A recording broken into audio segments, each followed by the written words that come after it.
Week 1 of Texans training camp is in the books. It was a long, hot one to be sure. For those of you who weren't able to make it out there to practice, just kind of break down what I saw, especially on the 2 weekend sessions. Starting with the quarterbacks, typical Matt Schaub. He looks like he's ready to go. Still has the issues occasionally with the deep ball, but I'm not all that worried about Matt Schaub. Clearly an upgrade at the backup position with Matt Leinart. I still can't figure out why there were 32 teams that felt like he could not start for their football team. Matt Leinart is going to be a major improvement over Dan Orlovsky at the backup quarterback position, but I'm still anxious to actually see him in there with some live bullets. He actually made contact with the defensive lineman during Sunday's practice on a 2-minute drill situation. Was a sack. I think it was Mario Williams, not totally sure with that, but actually fumbled the ball in a drill where you're usually not supposed to have contact with the quarterback. Haven't seen a whole lot of Tyler Yates. Looks okay.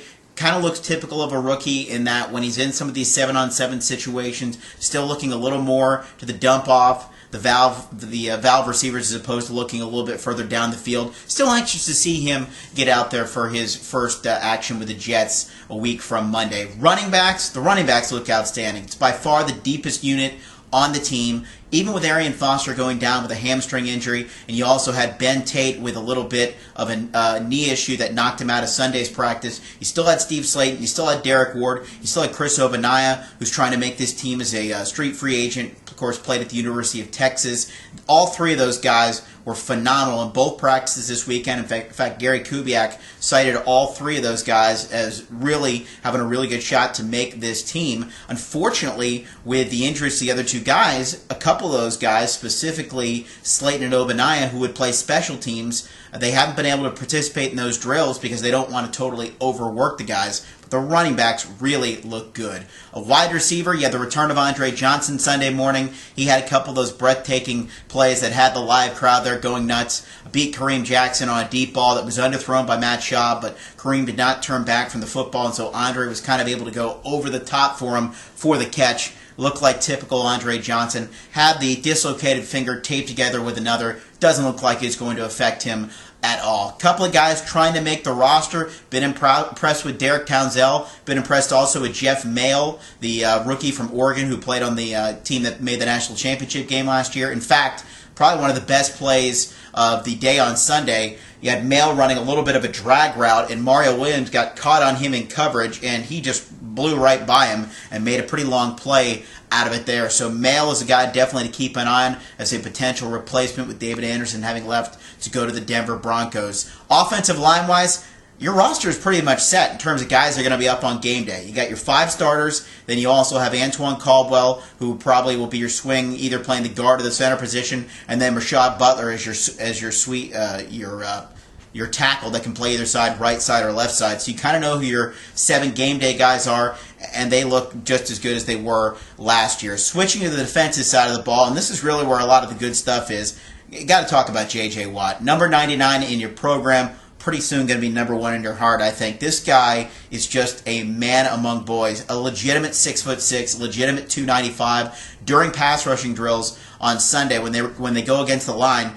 J.J. and Mario Williams pulled off this phenomenal stunt against Eric Winston, and I believe it was Mike Brizell, where Watt cleared out both of them and allowed Mario to just sweep around untouched. Just made a phenomenal play. You're going to love J.J. Watt. You're going to see the Texans. I don't know if they track how many batted down balls they have during a season, but Watt's hands are always all over the place. I thought this was a pretty good draft pick when the Texans made it. He may even be better than I expected. I really think that J.J. Watt has the potential to be a star on this football team. Maybe not in year 1, but this guy is making plays all over the place. Keep an eye on him. The extremely undersized but effective nose tackle, second-year guy Earl Mitchell, looks like he's going to beat out Sean Cody, or at least that's who's been running with a lot of the 1 reps at the nose tackle position.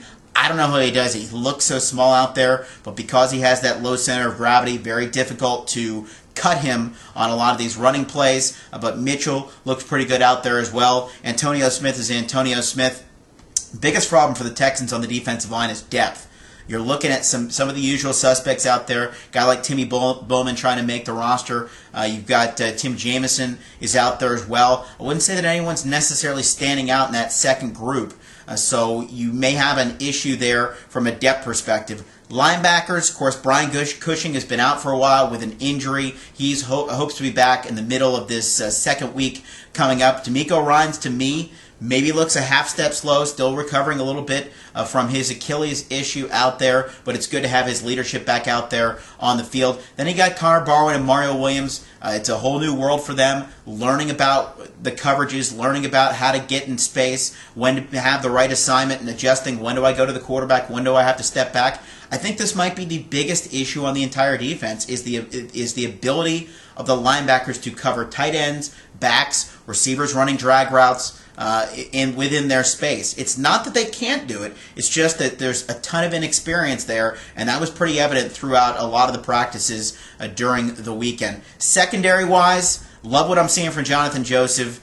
Clearly the best corner out there for the Texans, and a true shutdown corner that they really haven't had since Aaron Glenn's first season with the team. Obvious speed upgrade with Daniel Manning at safety. I think he's been very good as well. The question is on that opposite corner there.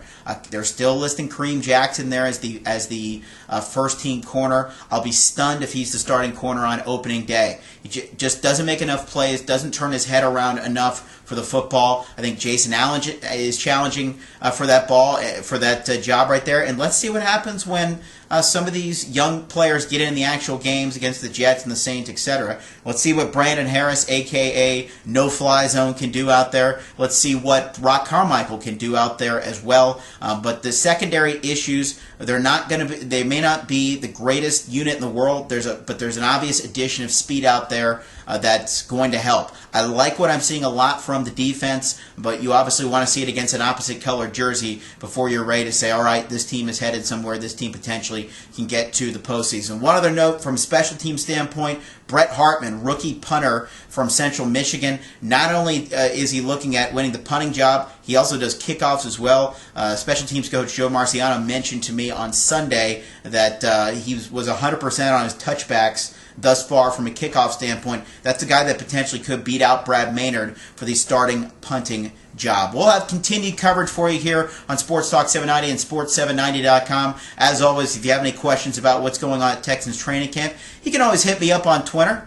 Please follow at MJ for Sports. You can always email as well, Matt at Sports790.com, and we will talk to you every morning, 6 a.m. to 10 a.m. Matt and Nat in the morning here on Sports Talk 790.